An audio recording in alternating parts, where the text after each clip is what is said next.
Well, I want to say that the trips that we made to Europe, starting with the one in 1969, was absolutely critical for the evolution of our company. We're still going after all these years. But at that time, we had just come together, really. We started in 1965 with the Delano grape strike, and the company was composed of striking farm workers. And I had come out of college. I was in the San Francisco mime troupe, so I took my experiences and my education and applied it in the field. Now I was born in Delano, so I was very familiar with the territory and also with farm labor. I was born in a farm labor camp into a migrant farm working family, so none of that was new to me. I had never expected to have to go back to Delano after college, but the fact is that it was the 1960s, and the spirit of civil rights was in the air, and we were very inspired by the African American movement. And so we, meaning all the other minorities in the United States, I can speak for the Latinos, I speak for the Mexican Americans, the Chicanos, that we were very inspired. I was personally inspired. And so I went from writing a column, a very activist column in 1963, 64, and then doing theater with the San Francisco mime troupe to actually jumping into the fray. I joined the strike, and I went to Cesar Chavez and pitched him my idea for a theater of by and for farm workers. And he was open to the idea, so was Dolores Huerta, but they said there's no money, to do theater in Delano. There are no actors. We're on strike night and day. Do you still want to do it? And I said, absolutely. I was tapping into the movement that they had started, even though there were absolutely no resources. There was no money whatsoever. There was nothing. We slept on floors. We ate at the strike kitchen. And then when the Filipino Union merged with the Mexican American Union, we had our meetings at Filipino Hall. And that allowed us then to begin to perform in a hall, in the hall meeting, the rallies, as well as on the picket line. So all of that was very much a part of the evolution of the Teatro Campesino. We went on a national tour in 1967. And I think this is where the real interest in Europe began, when we surfaced in New York as part of the National Great Boycott. We went as representatives of the union and the strike to get more support for the National Great Boycott. And so there was a lot of coverage in the press in New York, although people were starting to become aware of us even in Delano because the strike was already in the news. So the march to Sacramento in 1966 brought a lot of attention. We performed every night on nightly rallies on a flatbed truck, all up and down the San Joaquin Valley from Delano to Sacramento, 360 miles. So we ended up performing for thousands of people, and a lot of people saw us.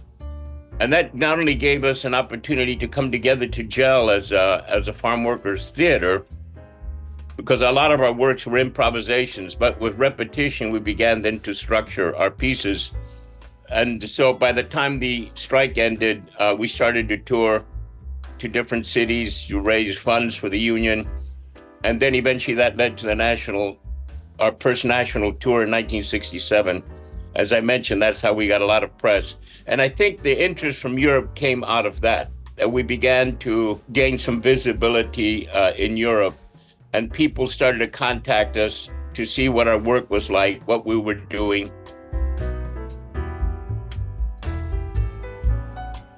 We officially had to separate from the union in 1967 so that we could survive as a theater company. The grape strike always kept taking our people.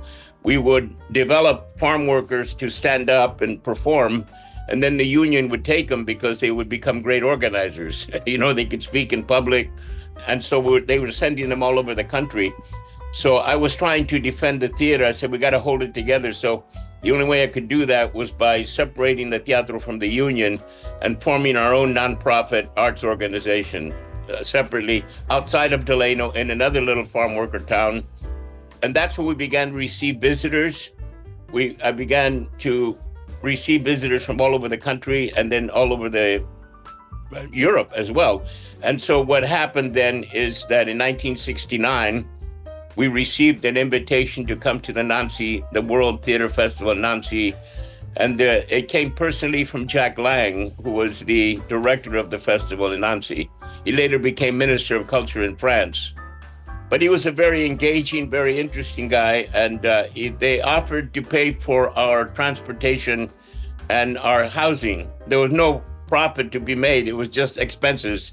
So we jumped on it because it was an opportunity for us to go to Europe. We had never been to Europe as a company. I had been to Europe a couple of times. It's another story altogether. But the thing is that in 1969, the world was in flames. You know, it was in 1968. There'd been these demonstrations in Paris. You know, that I was peripherally involved in because I had been in Stockholm representing the anti-war movement as a member of the Teatro and as a Chicano. But when we got to Europe and to France in 1969, things were coming to a head against de Gaulle. And so while we were at Nancy, de Gaulle resigned as president of France, you know, which is a monumental piece of history given General de Gaulle's history from World War II until 1969, you know, all his ups and downs as a leader in France. And then the tensions within France itself that we became aware of as far as we could, you know, being there. The one thing that surprised us is that people were even aware of our existence, you know, as a theater company in France, and that they were willing to pay for our expenses.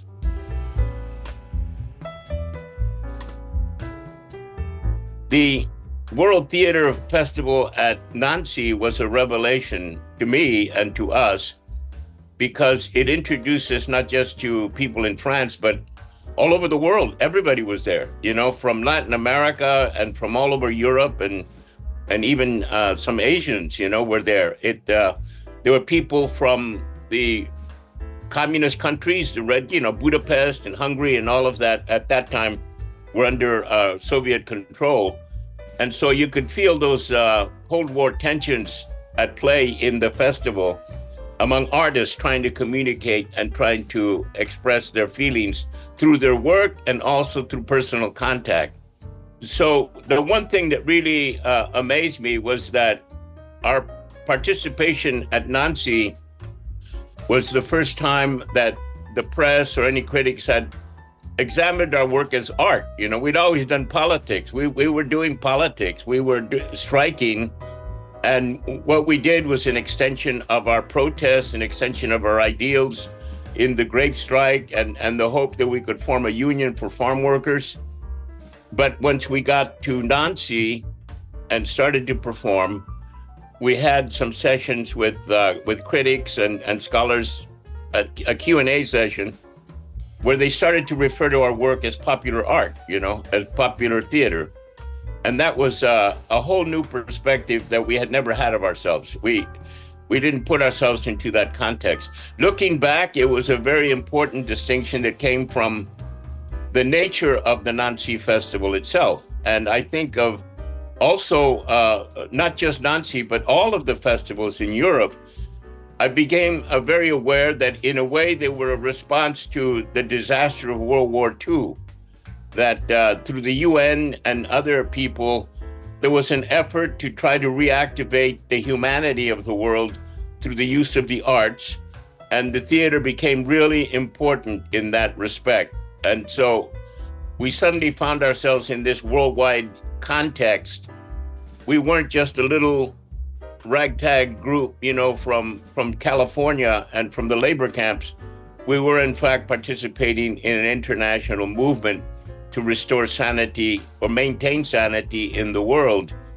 So I felt that we had been supported, that we had been invited to Nancy for very good reasons, that people were reaching out in a very humane way, embracing our work as part of the whole human effort to establish human communication through the arts. And that's just a fancy way of saying, you know, we were doing theater that was popular, that was for the people and of the people and from the people. in California, in the lowest rungs of society, the farm workers that stooped in the fields.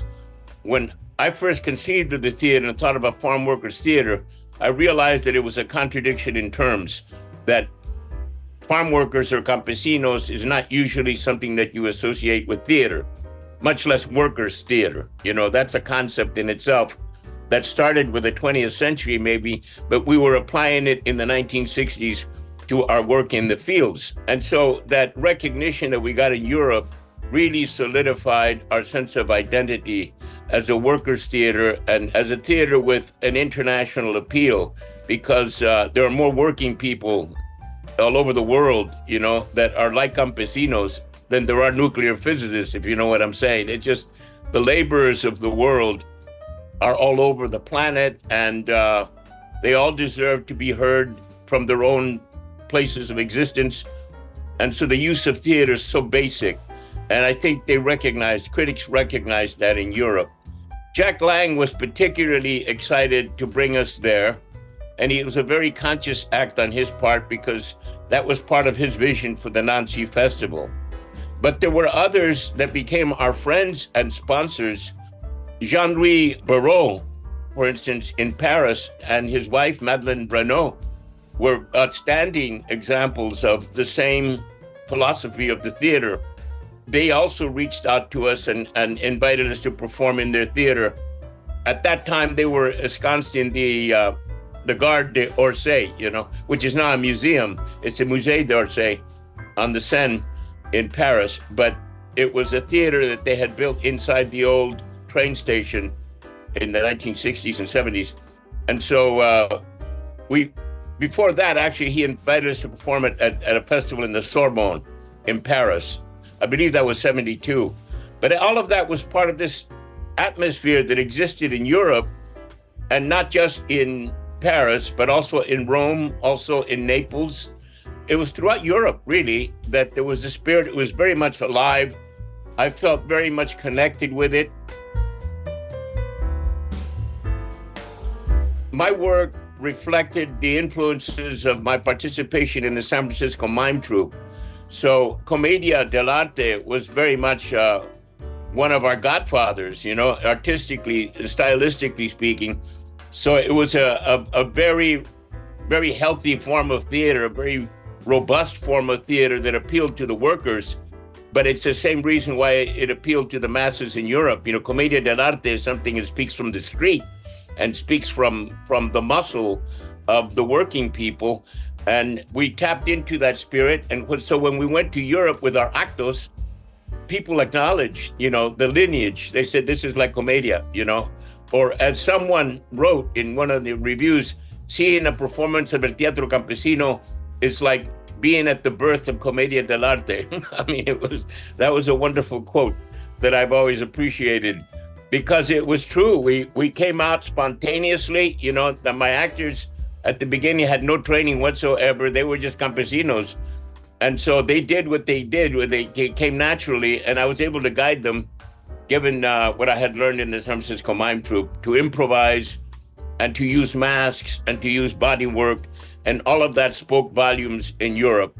It allowed us to communicate with all of the audiences, despite the fact that no one spoke Spanish, you know, necessarily, or English. We were bilingual. But if they didn't understand Spanish or English, then they understood our movement. They understood our body work. They understood the staging, which was, of course, very rudimentary and very basic, because we had originated on flatbed trucks. So we had an economy of movement, and at the same time, a very clear expression of what we were trying to say through our actos. So all of that worked very well at Nancy in 1969. We performed our actos first, which was, we took our actos, a repertory of actos, and we also took The Shrunken Head of Pancho Villa, which was one of my plays. It was a little more esoteric, a little more like a play. So it was great that we started with the actos, because that really established our reputation at Nancy, and as a result in Paris as well. And then that began our reputation in Europe.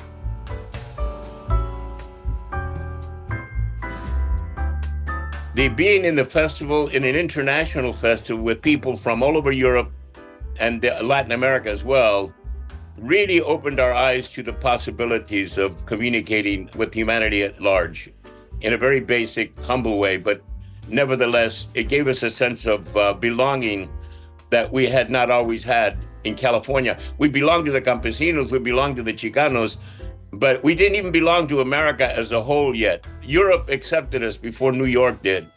New York and the rest of the United States considered us to be a minority. You know, we were a racial minority and we're not white and so forth.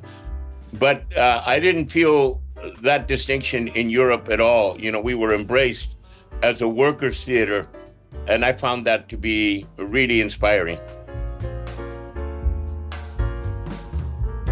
Well, we became a cause célèbre, you know, as a result of the Nancy Festival. And in Italy, I mean, it was really weird because we had Rail passes, so we went from Paris to Rome and Naples. We went to a festival in Naples. I'm talking 72 now, but the thing is that we went to, I guess it was a communist festival at Naples, you know, but that didn't matter, you know. It mattered to Americans, I guess, because they were still very anti-communist, but we found that was dispelled in Naples. The working class people were there. There were grandmothers, there were kids, there were families. So it was a very familiar, you know, it was almost like a county fair, you know, in Naples. And we performed in a stadium, I think that Mussolini had ordered built back when. And so there were 15,000 people there. And it was amazing. When we sang Bella Ciao, you know, it brought the house down. We sang it in Spanish, but we had been singing Bella Ciao during our movement. We loved the song. It was very, very energizing. But we added Spanish verses. But in any case, when we sang our version there in Naples, the whole house came down. It was amazing. You know, we won the audience just with our opening with Bella Ciao. And so that kind of camaraderie, that kind of brotherhood was inspiring to us to do our best when we performed. And we performed one of our longer pieces that we took that year. And I was playing one of the leads, you know, this piece, La Carpa, the tent of the underdogs, La Carpa de los Rascuachis, we called it. It was such an energetic performance. There was an excitement that we found in Italy and France, and we went to Spain too. Spain was a little more reserved, but the excitement that we received from, well, Naples was the example, was again exhilarating to us because it was coming from the working class. It was coming from the people in the street. And again, even though they may not understand Spanish and Italian are close enough so that we could communicate, right? And so in that sense, we felt very much a connection. What's interesting, what's curious to me is that when we took the train from Paris to Rome first and then Naples, when we crossed overnight into Italy, we opened the windows, we opened the shades of the train in the sleeper on the next morning. And I was amazed because it seemed like we were back in California. I saw grape vineyards and it looked to me like California. And that convinced me that the look that California has here, the grape vineyards up and down the state, is Italian. You know, I mean, these are the Italian farmers that came and established these vineyards. And so I said, oh my God, we're back in California. Look at this. So it's that way with the people, in a way that if you can communicate with people in that very basic, elemental, working class way, you find that they'll embrace you. And I felt that embrace in Italy, throughout Italy, very much. It was incredible. Maybe because, again, the Commedia dell'arte contact, they saw us as one of the long lost, you know, descendants of Commedia dell'arte, you know, that it came from America. But it felt like a homecoming. You know, we'd never been there, but it felt like a homecoming.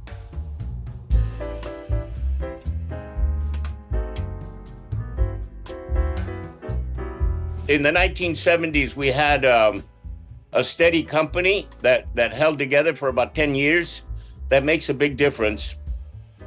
When you can develop an ensemble that's been working together and touring together, and they get to know each other. right? And they developed, and some of them went off in professional careers pursuing, and everybody goes to LA here. So they went to Los Angeles, and they're still acting, but they're acting in movies and television, particularly after Peter Brook came. Peter Brook came in 1973, and he found out about us, I think, through our trip, either in 69 or 72, one of the two. And so in 72, after our trip to Europe, I got a call from the International Theater Institute in New York. There were offices. There was a woman called Martha Quanier who was very involved in the ITI, and Rosamond Gilder, who was the doyen of New York critics back then. She was also one of those. Rosamond Gilder was in her 80s when I met her in the 70s. She was around after World War II when all those international artists gathered, including Jean-Louis Barrault, to discuss how the theater could impact, the future of the world, the rebuilding of Europe, but also establish global communication.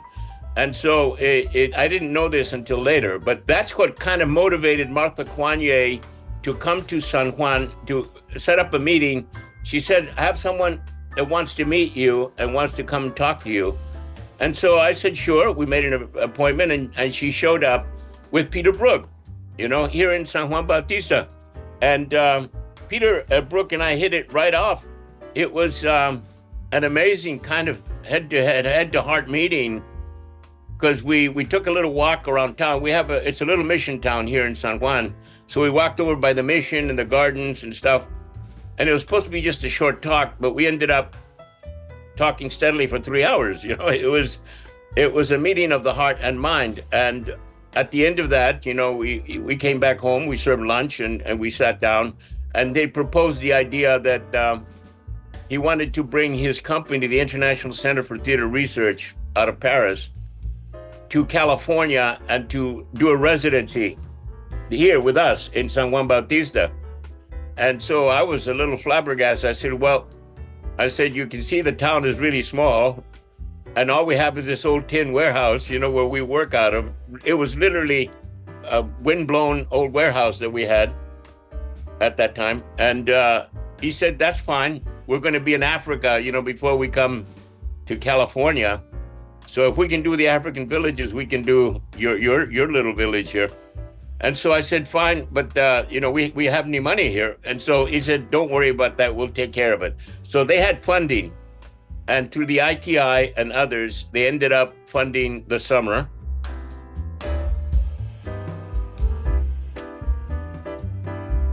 They brought a group of about 25 people to match our group of about 25 people. So it was a tremendous summer that we had, summer of 73. Of the 3 months that Peter's company spent in the United States, 2 of those were here in San Juan Bautista. And it included Helen Mirren and a number of other famous and well-known performers, from all over Europe, from France, and people from Malik Bagayogo from Africa, from Mali, Yoshi Oida from Japan. That was part of Peter's standard international company. So before they came here, then he invited me and another member of the company to go to Paris and spend 2 weeks in preparation for their visit. And then so they came. And it was a powerful exchange of ideas and concepts. They expanded that whole notion we got in 69 and 72, that we belong to this larger framework, to this larger brotherhood of theater artists around the world. And they literally brought that, and they interplayed with our Chicano members, who had a very limited knowledge of themselves. Their identity was our ethnic group. So what this interchange did, it really gave us an international perspective. It really opened it up. And I think it made everybody a little more sophisticated about what they were doing, with the Teatro Campesino. What did it mean? What was our work all about? And the implications were global. The implications were planetary and political. There were a lot of issues, again, 1973, there was a lot of issues in the world at the time. And Vietnam was just receding into the background, but it was still an issue in 73. Richard Nixon was our president. There was a lot of stuff that was happening. But it really opened us to a sense of global consciousness. And then also at the other end of the spectrum, instead of going wide, we went deep, because Peter was a very spiritual person. And so he went deep in terms of the piece that they were doing, The Conference of the Birds, which was a Persian classic, and Sufism, And we found out that Sufism was not that distant from what we personally were working with here. I mean, Chicanos are raised Catholics, but the Chicano movement had been looking for something else, So we were going to our Mayan ancestors and beginning to explore those philosophies. And it turns out that this exploration into Sufism really opened up our perspective on our own search. And it eventually became the foundation of our aesthetic, which I call the theater of the sphere, the vibrant being. I have a book out on that with Routledge Press, that breaks all that down. But there's an acknowledgement there of Peter Brook and his influence on us and his company, as well as I think the exchanges with Europe. They were pretty critical. In 1971, we were already 6 years old as a theater company, and we had been flying by the seat of our pants for 6 years, living hand to mouth because there was no money, and traveling a lot, performing wherever the conditions demanded, sometimes outdoors, sometimes in hallways, sometimes in churches. But I felt the real need that we needed a home where we could develop our aesthetic, where we could essentially become like a school, our own school, and to be able to concentrate on our work. And San Juan became that home for us. There was nothing to distract us here. It's lovely and natural. It's got nice foothills, nice breezes. It's cooler and warmer than other parts of California here. It's very comfortable. But at the same time, it gave us the intimacy that we needed to really focus on our work, which is, I think, why Peter Brook loved it. When he came here, he saw the possibilities that, we can have a real workshop here with minimal distraction. So it worked in that regard. And all of that very much a part of an evolution, on our part. It's a long history here, and with respect to the use of theater and its connections to the world at large. The Chicano movement came out of the civil rights movement of the 1960s, but it was also inspired by the Mexican Revolution that had happened 50 years before, 40 to 50 years before. And one of the results of the Mexican Revolution in the 1920s was the arts movement and muralism, Diego Rivera and Frida Kahlo, but also theater. And popular theater became real at that point, but it was mostly in Mexico City. So the Teatro Campesino was inspired by that as well. We picked up the spark from the Mexican Revolution and tried to make it relevant in the context of our life here in the United States. We needed revolutionary change as far as working conditions, for sure, but we also needed our people to be inspired by a vision. And that vision became more palpable through our plays, through our songs, through the artistry, the mural movement that also started with the Teatro Campesino.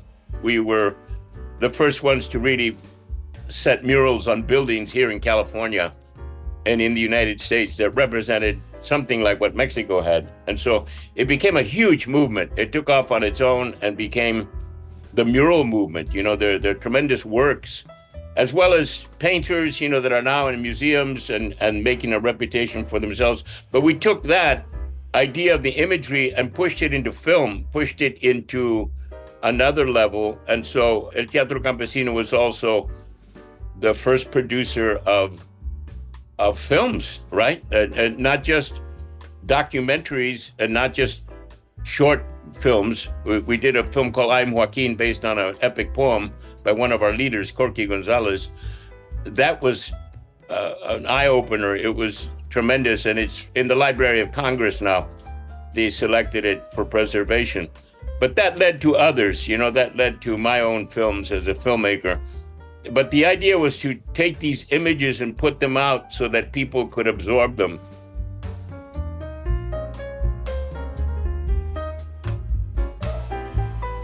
Always with the base of our theatrical roots, always with what we had learned about staying simple and direct, in terms of educating people, but with a sense of humor, giving them the spark that they needed, but also being able to laugh at ourselves. Really important, not to take ourselves too seriously. That kept us from being too heavy-handed in our propaganda, but at the same time allowed us to educate a lot of people all at once. And that work continues. We leave it to the young to work up their own. This summer, we've had a number of workshops in farm working areas, and you never know what's going to come along. I've told my artists over the years, you never know who you're talking to. You could be talking to a president, you could be talking to a leader, a great artist. They're little kids maybe right now, but they have the spark. They're there. Respect that and do what you can do to help to inspire them. So all of that is very much a part of what we do. At the same time that we also work the professional end. It's through individuals and through our own work. Teatro Campesino is the heart of a large spectrum of activities that we do.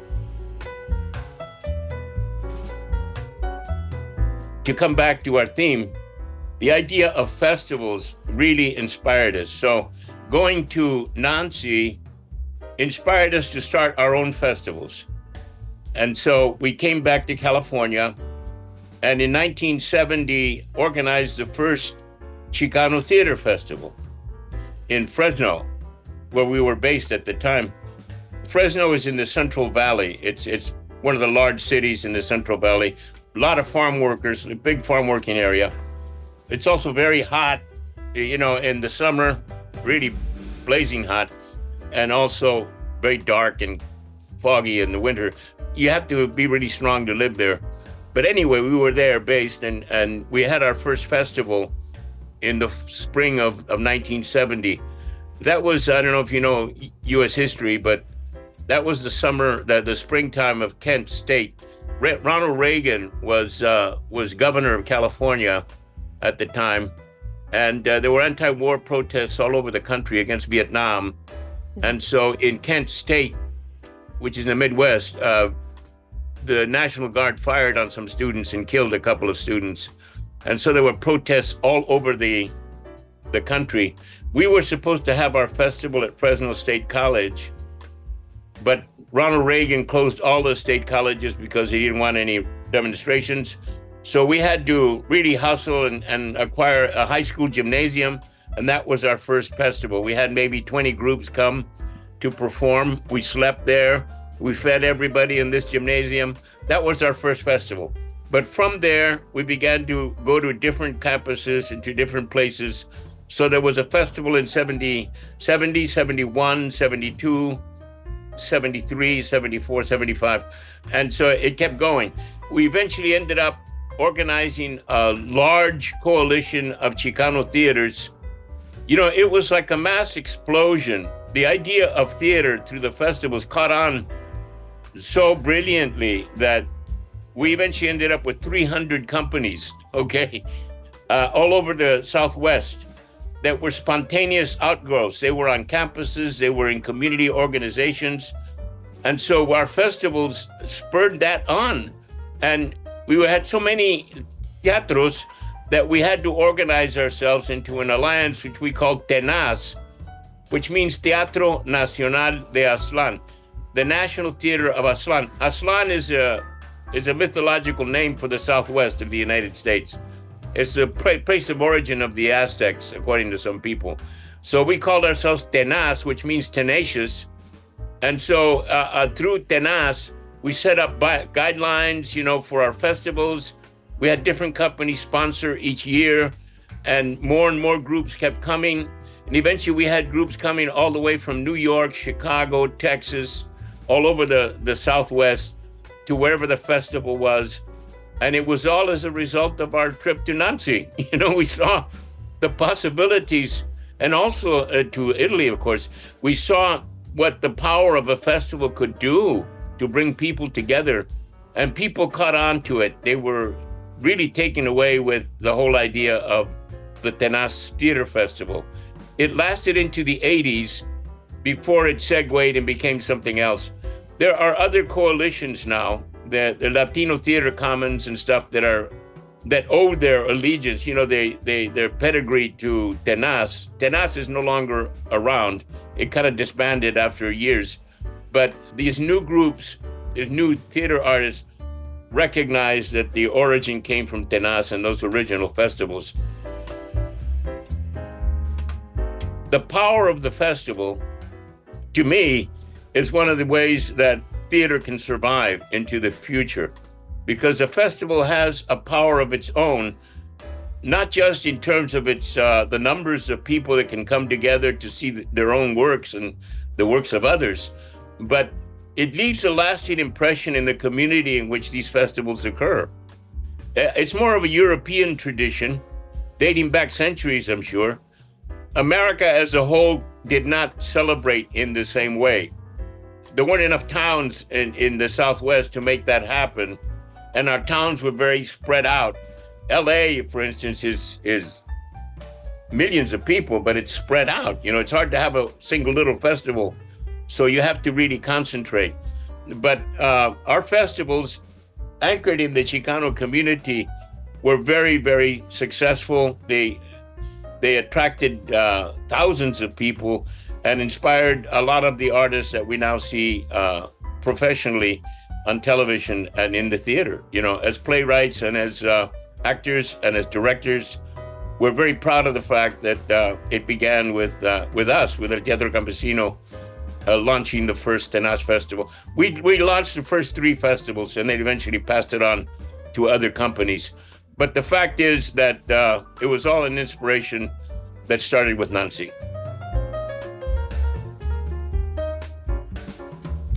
Yeah, it's really important that people realize the evolution, of certain ideas and traditions. I really believe in passing on the tradition of doing theater, not just as an entertainment. I think it's a human necessity. I think that every generation has to discover the power of the theater for themselves and to express their most basic concepts and feelings and experiences. And also, it doesn't take great wealth to do that. I've always been in favor of doing theater at the bottom line. It just, whatever you've got, if you got people there, that's all you need, go with that. Lope de Vega says, give me all I need is a plank and a passion, and I'll do theater.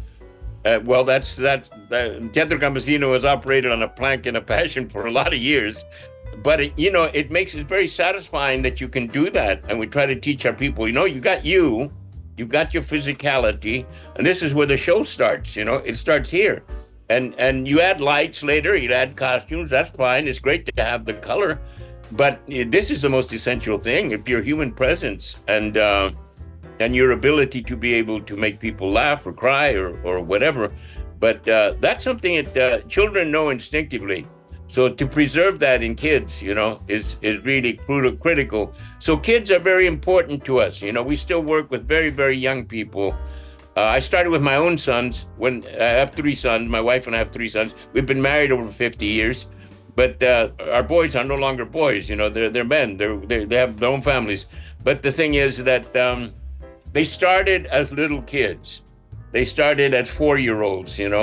As a matter of fact, in '76, when we performed in Jean-Louis Barrault's theater in Paris at the Gare d'Orsay, our first son was 5 years old, and our second son was 3 years old at the time. And we weren't the only ones that had children. There were other couples in the theater that had children. So what we did is we put them on the stage with us. We had our carpa, the tent show, and so we had the set out there, which was a tent made out of gunny sacks. And then we have put a blanket on the stage, and so our kids sat on the stage and watched us perform, because that's how we could keep an eye on them. And then at the end of the climax of the show, they would pick up the little huelga flags, the little red huelga Black Eagle flags, and they come out and take the bow, with us. So those are some of the first memories that our kids have. And to their credit, they became artists, of their own. They're directors, filmmakers, they're playwrights. I'm very proud of, again, not just my own kids, but other kids in the company that pursued a life in the arts or became teachers. Those that were there in 76 remember that experience fondly because it launched them. And it was tremendous. I think that the kind of respect and love of theater that exists in Europe is very important to the rest of the world. I think everybody, when discovers theater, wants to keep it. I'm thinking now of all our friends in South America. We've had over the years, they've come to visit us here. We've been there. We've been to Colombia. It's very much a builder of communities. Even under rather dire political circumstances. They're still going through all that bullshit in Venezuela and stuff, that's going on.